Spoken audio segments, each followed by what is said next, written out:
Bonsoir chers amis.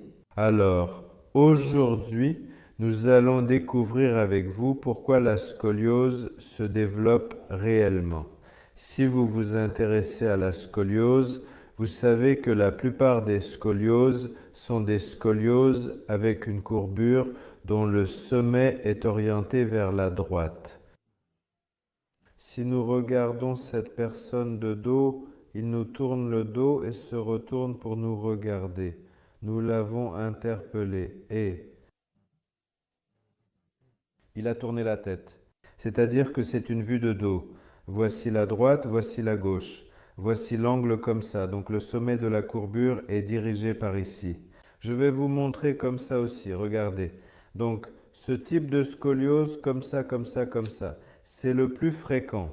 Pourquoi est-ce le plus fréquent? À quoi cela est-il lié? Mais cela est lié au fait que principalement notre main droite est plus obéissante que la gauche. Nous contrôlons mal la main gauche. Elle peut faire différentes choses, indépendamment de notre volonté. La droite obéit, parfois il faut même retenir la gauche. Et qu'est-ce qui unit la majorité des gens dans ce cas? Y a-t-il un lien? On utilise plus la main droite et la scoliose va vers la droite. Y a-t-il un lien ou pas? Tous les scientifiques du monde débattent encore de cette question, ils mènent des recherches et enfin le mystère est résolu. On sait maintenant à quoi est lié ce phénomène. Voici la réponse, elle se trouve juste ici. La voilà, vous voyez celle-ci. Je vais la marquer en rouge. Voilà, pour ne pas se tromper. Celle-ci, c'est ce muscle, le muscle carré des lombes. Il se trouve dans la région lombaire, il part de la 12e côte, descend ici jusqu'à l'os iliaque et jusqu'à ses apophyses transverses. Elle a 3 directions de fibres, comme ceci, comme cela en angle et comme ça pour pouvoir participer à différents mouvements. Et 2 muscles doivent maintenir un certain équilibre à droite et à gauche. C'est ce qu'on pensait avant et certains le pensent encore aujourd'hui. Et si par exemple ce muscle-ci se raccourcit et ici il se relâche, alors il y aura une inclinaison de ce côté-là. Cela peut conduire à une scoliose. Mais quel est le défaut de cette théorie? Une petite action quotidienne peut produire de grands résultats avec le temps dans tous les domaines de la vie, Même lorsqu'il s'agit d'argent, surtout lorsqu'il s'agit d'argent. rien que de penser à investir, ma tension monte. Sur ma chaîne, je reviens toujours à la même idée. Vous n'avez pas besoin de quelque chose de compliqué pour faire une grande différence. Mais avec l'investissement, il faut toujours surveiller, rester attentif et essayer de prédire le marché. Et c'est exactement ce qui décourage beaucoup de gens sur le marché boursier. On doit constamment décider, acheter, vendre, attendre, réagir aux nouvelles. Quand il s'agit de notre argent, on veut de la stabilité. Sinon, ça ne fait que créer du stress inutile et tu sais déjà ce que je pense du stress. Oh mon Dieu, le marché vient de s'effondrer. C'est pour ça que j'ai toujours cherché un moyen d'investir sans être collé au marché, et c'est là que j'ai découvert Mintos. Pour faire simple, vous prêtez de l'argent à des entreprises ou à des particuliers et vous recevez des intérêts fixes en retour sur la plateforme Mintos. Tout est vraiment facile à suivre.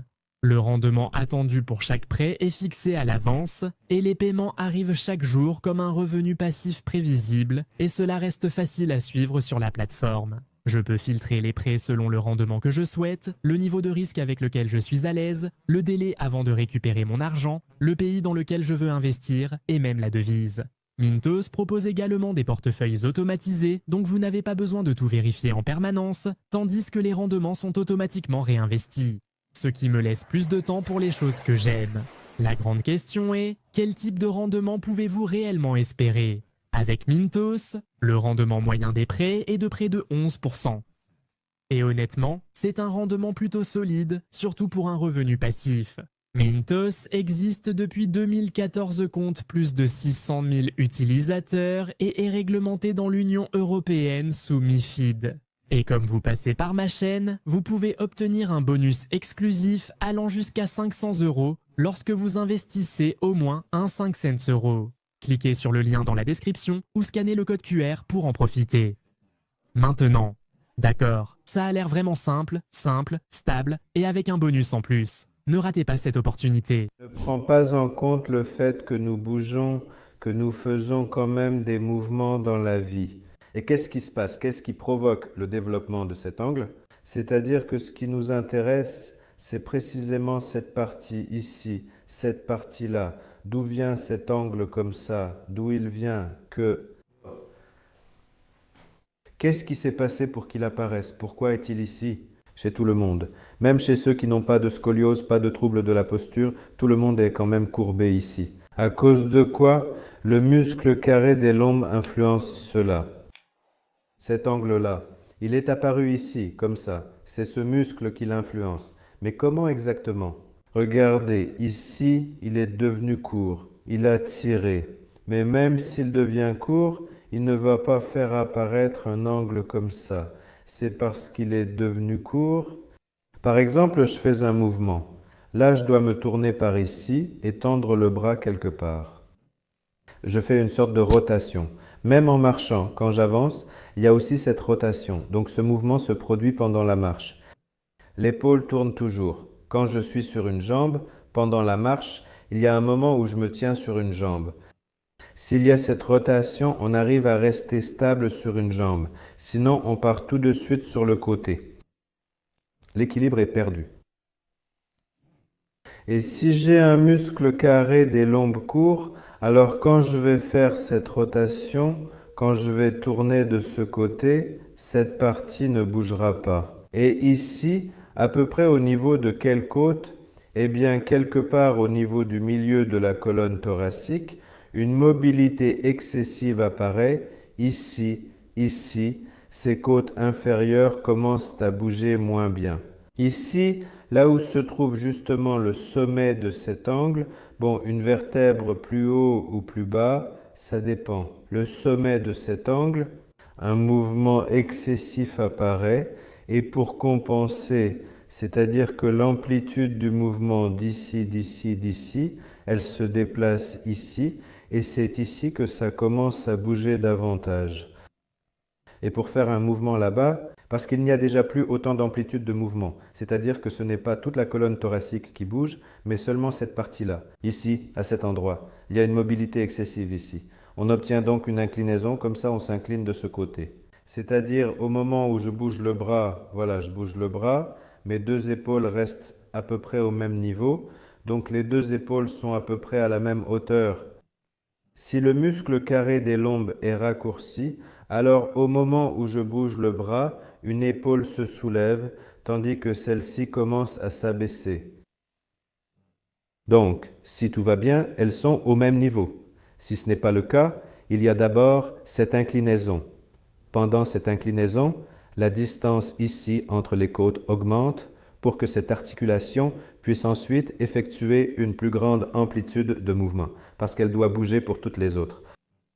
Et ce mouvement est fréquent. Si votre main droite est la main dominante, c'est-à-dire que vous prenez quelque chose, vous le posez.